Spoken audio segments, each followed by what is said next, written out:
Welcome to Harnessing Your Wealth with Billy Peterson. As the founder and CEO of Peterson Wealth Services and a former #1 ranked jockey, Billy knows what it takes to succeed. In this podcast, Billy and his team will help equine enthusiasts, business owners, and retirees understand the keys to financial freedom. Saddle up and get ready for a ride you won't soon forget on how you can harness your wealth. Hey, sports fans, it's Billy Peterson again with Harnessing Your Wealth. I just wanted to welcome you all to the show and also welcome our special guest, Kip Didericksen, to the show. He is a very well-renowned jockey, ex-jockey, I should say. Now he's a businessman, moved on into different walks of life. But Kip brings a very reputable background and resume in the world of quarter horse racing. He, like a 5-time AQHA champion jockey, he led the country many times, won pretty much every race there was to win. And I looked up to him my entire career. And as I was getting started in the business, he was already one of the most accomplished riders in the country. And I'm excited to have him today. So we're going to enter the starting gates with Kip.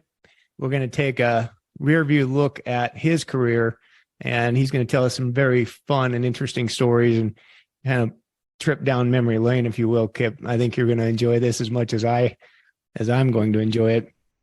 So, and also Cade is on the call with us. He's going to join in the conversation. He's also been told many stories that I've shared over my life while he's been around, my background and the things that I've told him many times, sharing stories about other people that I knew. And you're, of course, one of them. Your dad has been a great friend of ours as well, Dwayne. So we see him all the time at the AQHA shows and conferences. So again, welcome, Kip. Thanks for being here today. It's good to be here.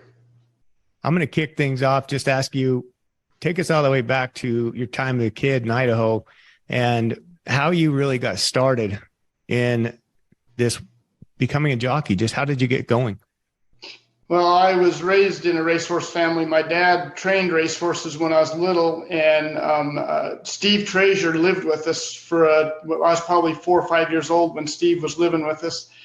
And so I wouldn't say Steve was my idol, but I definitely wanted to be like a jockey and wanted to be a jockey. And my dad rode very good riders. Johnny Ward was one of the other riders that my dad rode all the time. And there was this, he just always was around. I was around really good riders and wanted to be like them. And there's always quarter horse riders. It was never, so even as a little kid, I wanted to be a quarter horse rider. And so that was the path it was really hard for me to go to school because I didn't understand why I needed to go to school. There you go. You're probably still wondering that today. Yeah, well, now when you get into real life, all of a sudden you understand why school's needed. Yeah. I think we all kind of look for the time when we're going to get out. I remember when I was in high school, and it was the only thing I was looking forward to is getting back to, getting on the horses in that afternoon, going to exercise horses or whatever I was going to do that later that day. So fun times. Yeah, there. when I was 15, obviously you can't have a license till you're 16, and I was loping everybody's horses around town before and after school, and 7th hour after roll call it was athletics. So if they weren't paying attention, I could sneak out and get out early, and I was loping horses for Lynn Milton down in Smithfield, and I was charging everybody $1.25 to gallop their horse, and if they'd let me breeze them, I wouldn't charge them. So I had a heck of a business going on. That's funny. That is great. So yeah, breeze them and you pay. We owe you nothing. Go ahead and breeze that one again, Kip. We breezed yesterday.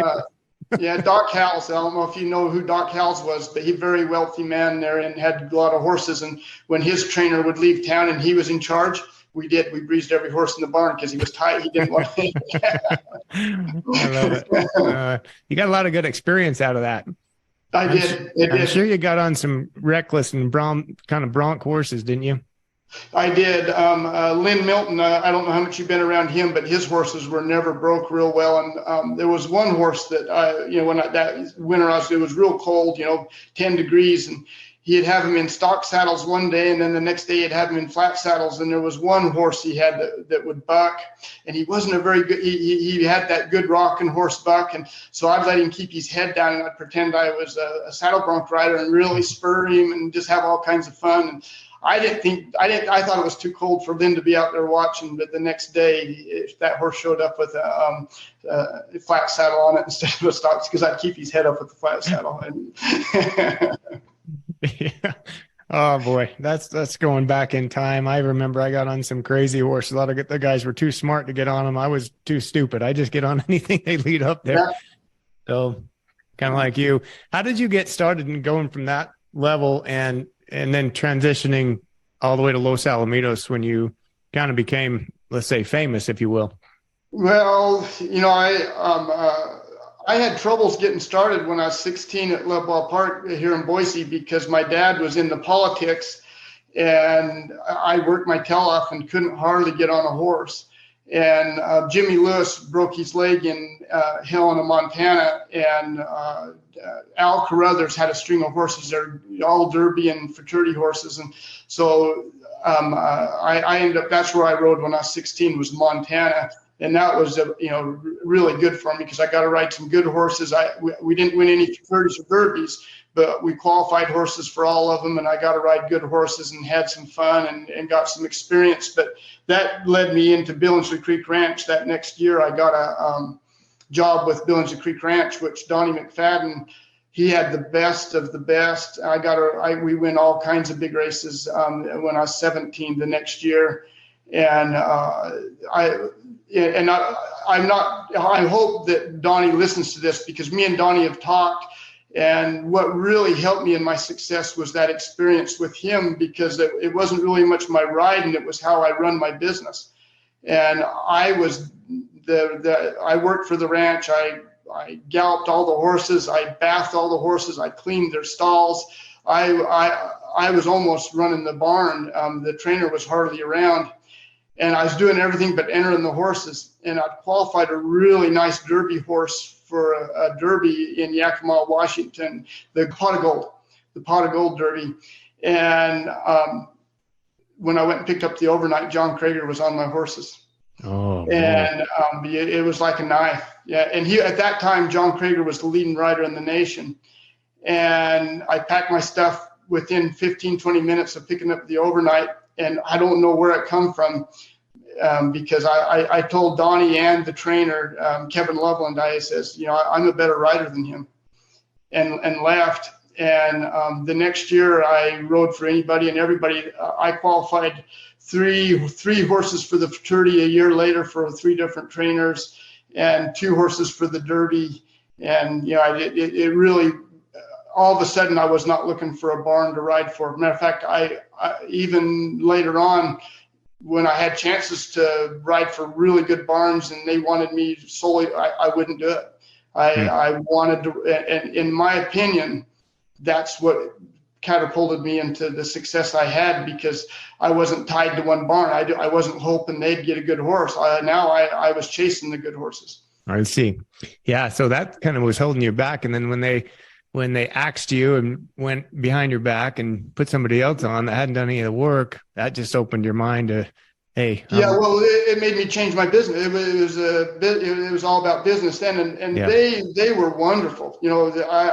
Donnie just gave me a chance. What 17-year-old kid gets to ride the best horses in the country? Right. I mean, it was really, it was perfect for me. I got to ride some really good horses and got to improve what I was doing, but I wasn't riding that many horses. You as a young kid, you want to get on a bunch of horses. So I was only riding for one barn and, just riding a horse here and there whenever they entered a horse. So that next year I rode every race and had multiple horses and then I went to riding for anybody and everybody. And when I first went to Los Al, I kept track of the backside trainers. And after the first year, I'd rode for every trainer on the backside. It was a goal of mine to make sure that all my milk wasn't in the same jug. That's pretty impressive, Kip, just to think about how you handle your business and just going about it a different way than a lot of riders. They just show up and, try to talk their way into a certain barn whereas you had a goal and you paid attention and you followed the horses and you kind of got to know who had what. I'm sure that was a big part of your success. And going back to Donnie McFadden, I remember every year they'd have that fall sale, that yearling sale. One of the most exciting times of my childhood was going to that sale every year with my dad and my uncles and the BC, the Billingsley Creek Ranch sale. It was something to see. It was so much fun, and we'd buy horses there every year. He changed the face of the racing. Yeah, without Donnie McFadden, the racing wouldn't be what it is in Idaho, or was. It's pretty much collapsed in Idaho now, but it was pretty big at that time, and I credit Donnie with that. That I lived in that barn, the training barn there. I had a little apartment there, and that's where I lived. And there was a creek that ran down below the barn there, and I'd go down and fish until I heard a fish. And when I heard a fish, I'd go up, and that was my dinner. It was, I was 17 years old. It was the life that you dream of. Oh, yeah. Some great stories. Well, I love going back to Los Alamitos. Those are the heydays back then. So many good riders, so many great horsemen and great horses, and just things were hopping. I mean, when I showed up at Los Alamitos, it was the end of 1995, and I was in awe at the talent level of people out there, and just trying to get established and get into that jocks room was something to behold. I tell people now, I'm not sure if there's ever been we could keep going back. Probably everybody has the same opinion, but you can rattle off Hall of Famer after Hall of Famer, and just the riders in that colony were pretty damn impressive. I thought the ones that didn't make the Hall of Fame, the Donnie DeLumbas, the Kenny Crulises, the George Fridays, just rider after rider that were amazing riders. It was a solid. There was 20 riders that could have rode that horse that won the race. It was a matter of getting on that horse. Yeah, such good talent, and I think that it showed that you have to be above and beyond. You had to kind of be a little different, and so a lot of people had very similar physical attributes, but they had to do something different to get noticed. And I'm sure you learned that, and just kind of being smart, being able to communicate. In my opinion, it wasn't talent. It was I could talk to the people, and I could work. I was the first one on the racetrack in the morning, and I was the last one on the racetrack. And this is a really good. I hope Paul Jones listens to this, because Paul, when he first started training, he had some rats. I mean, some bad horses, and no one would ever get on his horses, and he would stand at the gap all day. And as long as good horses were coming that I was wanting to ride, I just keep galloping them. But if there was anybody at the gap, I would not leave. I galloped everybody's horse. And I remember one day Paul Jones threw me on a horse, and I told him, I says, I'll lope him for you if you promise not to ride me on him. And he says, someday I'm going to have a horse that you'll want to ride. That's funny. He believed in himself, because he turned into one of the best. Back when I started, he was just getting things going, getting a few more horses, a few more owners. And so it wasn't such a struggle, but I remember those days too. I mean, Blaine Schwanebelt was the king back in those days. And so and he'd have 5 or 6 jocks standing at his shed row all day, just begging to get on a horse to lope one. And guys like Paul and others were hoping that they could get their horses galloped. They have to lead them up there. And I remember that happened to me one day. Chuck Treese had a horse. He needed gated, and he's had it standing at the gap, and the track was about ready to close, and no one getting on this horse. And I just got off one, and it was close by, and I walked up. Will you work this horse for me? I said, okay. I'd ridden a couple of thoroughbreds for Chuck, and this was a little quarter horse filly by Barrymore. I never been on her before in my life. And I got on, warmed her up, took her behind the gate. The gate handler, he got a hold of her, just put that lead rope through her bit and started trying to lead her up. And she started sulking back, and instead of just giving her a little bit of slack, he just kept pulling on her, kept pulling harder and harder. And pretty quick, she goes up in the air and over backwards and flat on her back, smashing me to the ground before I could even think about getting away from her.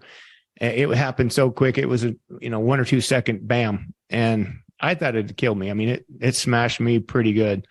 and I learned my lesson there. I didn't do that anymore, but they thought I was paralyzed. I mean, it scared me, really scared me. It was the worst injury I ever had, going into a gate, not even in a race. I've always said, once you start getting scared, you might as well hang it up, because if you're thinking about a horse breaking down or not riding hard to win, you're not going to be able to succeed. And, how quickly they turn on a rider who loses that ability, and they start calling you chilly, you're chilly, and, your career is pretty much over at that point. Yeah. It never crossed my mind the whole time. I just, I loved every minute of it. And, it didn't, I guess I just never got hurt bad enough. You know what I mean? You got in with Baffert, and then he actually started putting in some good ones. And then I remember seeing you at Sunland Park riding for him, and the, like the West Texas trials and things like that. And then I know Blaine put you on a lot of good ones. So who do you think were your standout? I know you rode for everybody, but yeah, I rode for everybody, but without Frank Montleone, I think I still would have succeeded, but he sped the process up. Frank was, he's not a horseman. He was a gambler, and he had assistant trainers that were horsemen, and then he had really good vets. So, and he knew how to enter because he was a gambler. So matter of fact, when I was still galloping horses before I started riding, he put me on two different horses on the same night when I was still a gallop boy, and I win both races. So, and then when we went to Bay Meadows, that's when I quit being a gallop boy and went to riding, and he rode me first call on his whole barn. And, just having every time he was well above a 20% win clip. Him and Baffert were wonderful to have in my corner, because I was set to win races just having those two trainers riding me, and I did get them fighting for me, and that's really nice, because you just got to make the right decision. Then you just got because you got to ride the horse that wins, so you're justified for taking off the other guy's horse. Sure, sure. Excuse me, we're almost in the home stretch for the episode. But before we cross the finish line, I just want you to know that you can contact Billy and his team at www.petersonws.com or by visiting the show notes. Now, back to harnessing your wealth. I mean, the most famous horse Montleone trained, right, was Kronichik. Yeah, she was amazing. And you rode her in every race, didn't you? No, I had in 1991, that Bay Meadows meet, I was on fire. I just had set the record for the most win, or the most money ever won in a single season, and won the All-American and the Champion of Champions in 1990. So then Bay Meadows in the early spring of 1991, everybody was riding me. Cesar Dominguez was riding me first call. Baffert was riding me first call. Montleone, and just those three. And Blaine, he never really rode me heavy. He had a horse here and there that I would ride for him, but he was never my main go-to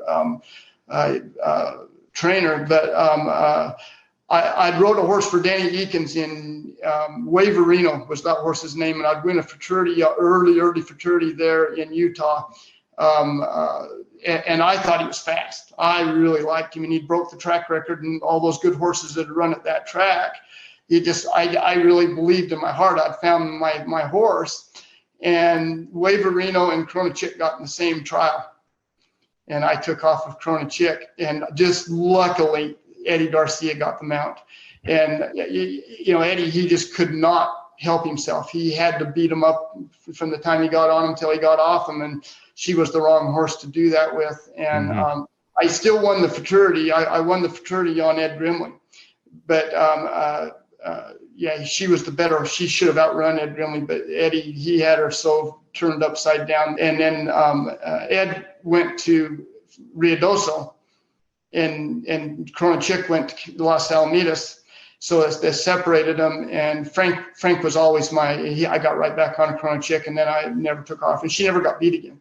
Yeah, she and I did lose Baffert when they come back together. Was the Breeders' Classic, and Ed Grimley had got beat in the All-American fraternity, and he should never have got beat. He was the best horse, and he didn't finish that day. And even it's funny how I still can't tell the whole story because I don't want to put anybody down, but the horse didn't finish like he should have. Okay. So that's the only time he'd ever been beat. And I qualified Hollandese, Ed Grimley, and Krona Chick all to a futurity there after the All-American was over. And I took off of Baffert's horses to ride Krona Chick. And then, she demolishes them and beats them by daylight. And then the next race was the Breeders' Classic. And Baffert enters both Hollandese and Ed Grimley back and doesn't give me, and I've never been beat on Hollandese. I'd always qualified him for all the futurities in the trials and then took off him in the finals. And they rode Nicodemus on him and gave Henry Garcia Ed Grimley. Mm. And I picked up a horse called Bills Ryan from Blaine, and he didn't have a good form at all. He was a long shot and a stud horse, and I was out for fire, and he was the 10 horse, and I got one of those good headers that knew what they was doing, and we walked him forward at the right moment, and we daylighted him and beat him bad.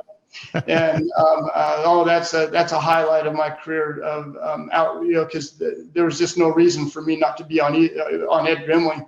And Ed Grimley even ran third. He didn't even run second. And Hollandese was an amazing horse.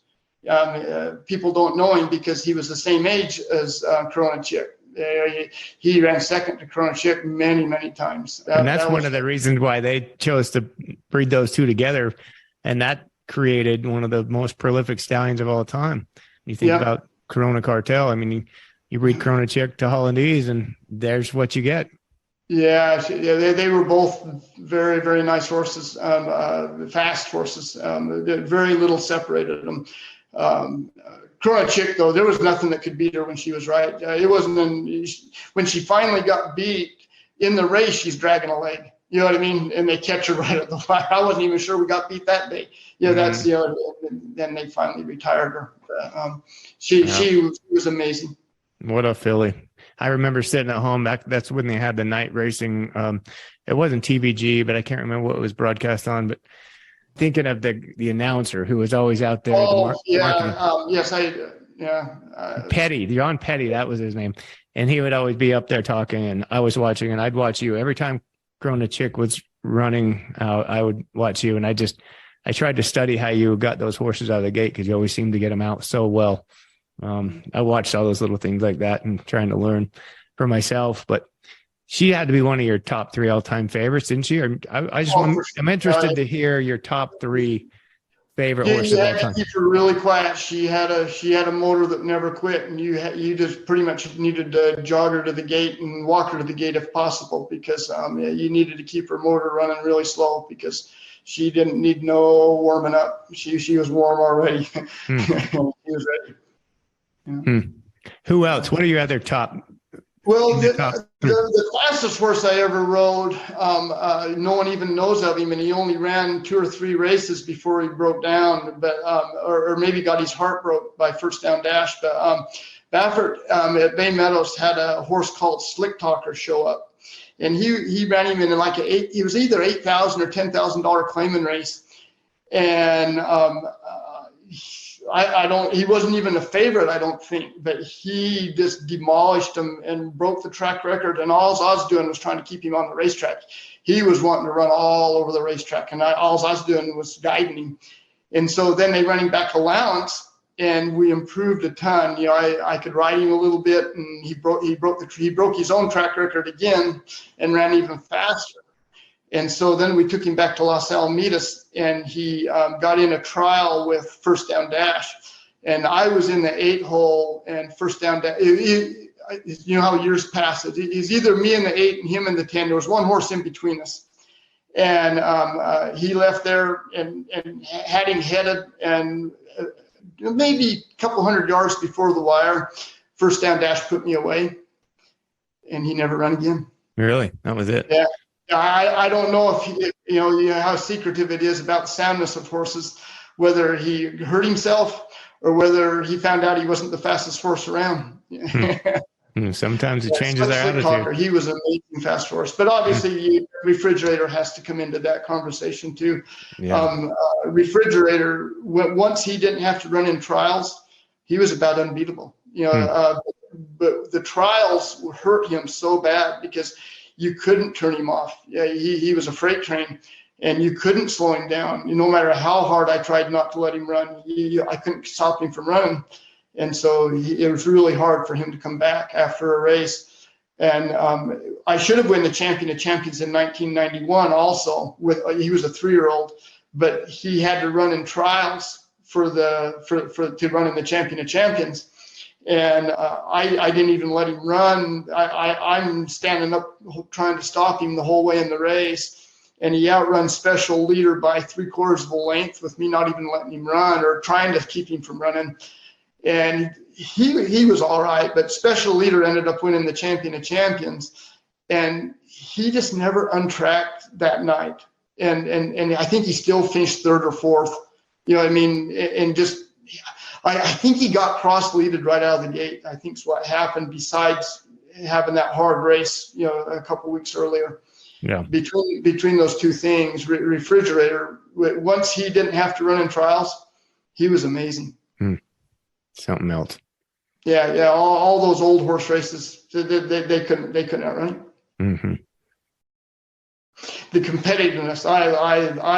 Here we are talking about all these fast horses, but I just love to win. That 1991 season, and mostly that Bay Meadows meet. I was the leading rider with 66 wins. The next rider to me only had 22. And I win every stake race that whole meet, and that was if we have a highlight of it's just so much fun to win. I love winning. It doesn't matter. There was a couple really good claiming horses that I just loved. Hey Honey Miss, and she got claimed through a bunch of different trainers, and she just was a hard running, just an amazing horse. And her knees were big, and everybody was scared of her, and she'd just run through her bridle. I remember one night Rodney Hart had her, and I'd had a really bad couple nights. I couldn't hardly get a horse to the winner's circle, and I had the pony girl cut me loose, and I jogged her down the backside. And how nice it is at Los Alamitos, how quiet and beautiful it is. And I pulled her over and let her look at the grandstands, and I patted her, and I told her, I says, if you run off with me tonight, I'll never take off you, and I'll always take care of you. And she killed me. Oh, I love it. That's some great stories. Yeah, we have so many questions. I wrote down a ton of stuff I wanted to ask and get to, just the interesting stories, and I know you can share them. I'm in the interest of time, I'm going to have to kind of move through a couple of these and just ask you, in your opinion, what were your top accomplishments as a jockey? I know you told me that 91 season. What else stands out for you? Like, what do you look at and what do you have enshrined in your house? What I get all the accolades for is that 1990 year, because of winning the Champion of Champions and the All-American. At that time, I was the only rider to have done that, to win the All-American and the Champion of Champions in the same year. And then I broke the records for money won that year also. But the 1991 year, I was just right underneath that number and didn't win the All-American or the Champion of Champions. And I was knocking on the door on both of those. You know what I mean? Mm-hmm. If I wouldn't have ran second in the All-American, I ran second in the All-American Derby, second in the All-American Fraternity, and second in the All-American Consolation, and then should have won the Champion of Champions. And I still was far and away 1991's money earner. And you put all that together, it's fun to win a race when you're not on the best horse. It really hurts to get beat when you're on the best horse. Yeah. Been there, done that. That's crazy. So all you learned and all that work ethic that you learned back then, has that been the secret in how you've transitioned? Now you're retired now. Heck, you're a grandpa. You love to go hunting and everything like that. That's kind of one of your passions. But in your career and what you do for a living, how have you been able to excel and transition from being, number one ranked jockey, known everywhere, to do what you do today? Yeah, when I was riding, I never looked at myself that way. It was always about showing up, being the first one there and loping the horses and looking for a faster horse. All those accolades came because of my hard work. And I feel that way. And I've owned a couple different businesses, and my real estate business, I would be the third. And every one of them, it's how hard you work and learning from your mistakes. We both rode with riders that I always wished I could walk away from a bad ride and say it was the horse's fault. And there was all kinds of riders that would walk away from a bad ride and blame the horse. And it's like, and I was the opposite. When sometimes I'd win a race and watch what I did and think, wow, good thing that horse overcome me. And I think that in business too, you need to be honest and with yourself and what do I need to do different. And in business, I have sold one business that I'd improved dramatically from the time I bought it till I sold it. And I'd owned it for about 5 years before I sold it. And it was really good experience for me to sell it because the guy that bought it from me, he made some adjustments. And it's like, oh, I fell asleep at the wheel. I think you can get comfortable and say, oh, what I have is fine. You know what I mean? And you lose that drive. And I think that happens with riders too. That's what's nice about the young rider, having the eye of the tiger, and he's never done it and wanting to do it. And I think that happens in business too. Driving to do better, you get complacent. Wake up every day and try to be better, right? Find a new angle. And that's that one business. That's really what I hadn't thought about, a couple different angles that this new guy bought. It really was a good wake up call for me. You ever think about getting back into the business as an owner? No, at one time I thought I would. I thought that it'd be fun to just have a couple of horses and do it more as a hobby for me to take a horse down to Leadwell Park and run it, and then if I got a good one, then send it on to big time. But I don't know. I don't have that desire to become an owner. Just comfortable with what you're doing right now. You're just looking for big deer. My hunting might get in the way of everything because I do like hunting.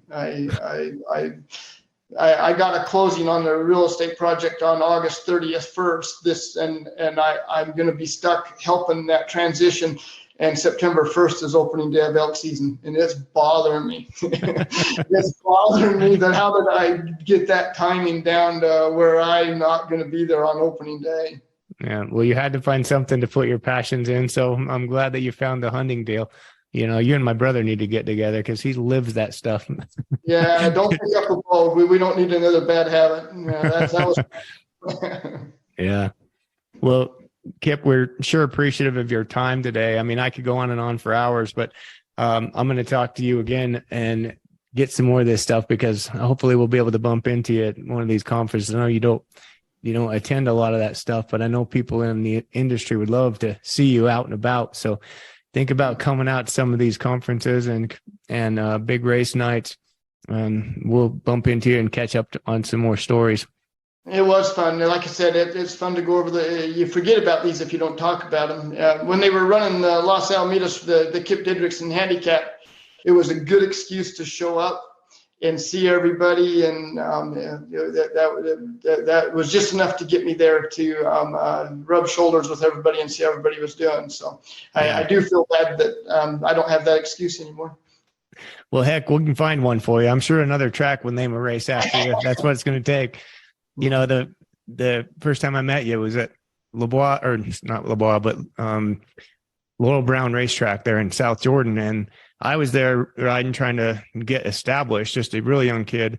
And you were there and you had pretty much a full cart of mounts to ride, and pretty well, everyone knew you at that point. And, I still remember to this day, you walked into the jocks room with your gear. I was in there getting ready, and you walked right over and looked me in the eye and said, "Hey, I'm Kip Didericksen. Nice to meet you." And you didn't know me and didn't even need to acknowledge me, kid like I was. So I surely appreciated that. And I try to pass that on to the youth today is, hey, take time.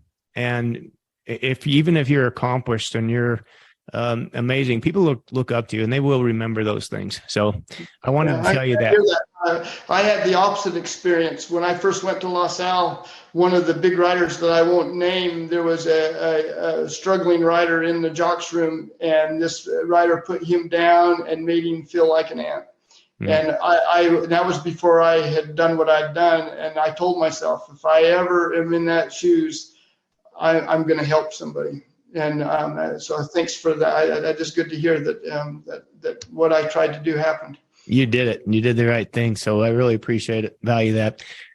Well, fans, thanks for joining us today. We're glad that we got a chance to interview Kip and have him on the show. I've always wanted to talk to him about his career. He was always an inspiration to me. He did it all. And I want you to remember, what it takes to be successful in life is just putting in that hard work, pay attention to detail, go above and beyond, and set those goals. Because, a story like his can have ramifications and on all of our lives, no matter what kind of career you're in. You don't have to be a jockey, whatever you're going to do, just work hard at it and set those goals high. Kip, once again, thanks for joining us. Fans out there, we'll talk to you again next time. Thank you for listening to Harnessing Your Wealth with Billy Peterson.